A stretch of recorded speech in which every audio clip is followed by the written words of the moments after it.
Iblis adalah makhluk yang tak kasat mata. Iblis selalu mengintai manusia agar terjebak pada perbuatan dosa. Para iblis bahkan mengincar manusia yang ingin pergi ke masjid. Dikisahkan bahwa terdapat orang yang sedang tidur pulas di pintu masjid. Namun di dalam juga terdapat orang yang sholat. Tetapi, iblis ingin mengganggu orang sholat di dalam masjid tersebut tapi takut dengan orang yang tertidur di pintu masjid. Ternyata makhluk seperti iblis masih memiliki rasa takut terhadap makhluk lainnya. Sehingga niat iblis untuk menggoda orang sholat yang di dalam masjid diurungkan. Karena sudah ketakutan terlebih dahulu dengan orang yang tertidur pulas. Dan mengapa iblis lebih takut pada orang tidur di masjid dibanding orang yang sholat? Padahal manusia mengira bahwa iblis tidak akan takut dengan manusia. Iblis juga menakuti sosok manusia di antaranya yaitu Umar bin Khattab. Umar terkenal dengan sosok yang pemberani dan bijaksana. Ketika orang kafir juga takut kepada Umar, iblis dan setan pun juga takut bertemu dengan Umar. Sesuai dengan sabda Nabi, sesungguhnya setan benar-benar takut padamu wahai Umar. Tatkala aku duduk budak wanita itu memukul rebana, lalu masuk Abu Bakar, Ali dan Utsman. Dia masih memukul rebana, tatkala dirimu yang datang budak wanita itu melemparkan rebananya. Setan pun lari ketika bertemu Umar.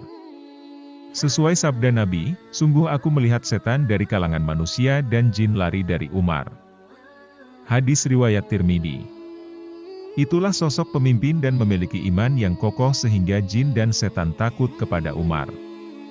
Manusia lain yang ditakuti iblis yaitu orang yang sedang tidur di masjid. Terdapat sebuah riwayat ketika Rasulullah ingin memasuki masjid, alangkah terkejutnya Rasulullah di sebelah pintu masjid, ada sosok tubuh membayang. Dan ternyata semakin jelas bahwa itu adalah iblis laknatullah. Ketika Rasulullah melihat di dalam masjid terdapat dua orang di sana.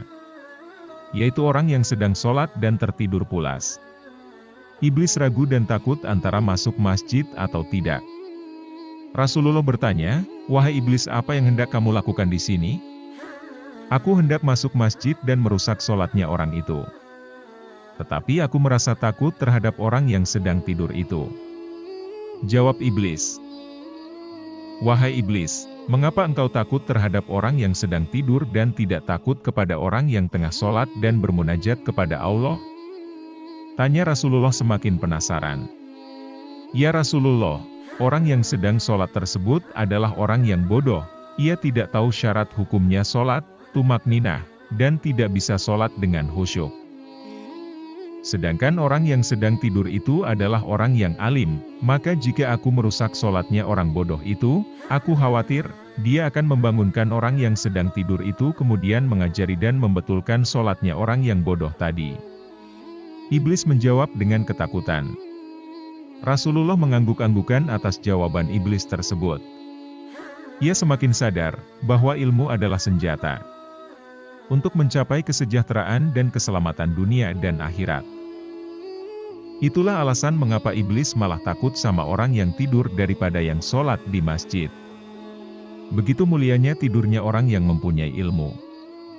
Demikianlah kisah ini, semoga bermanfaat bagi semua.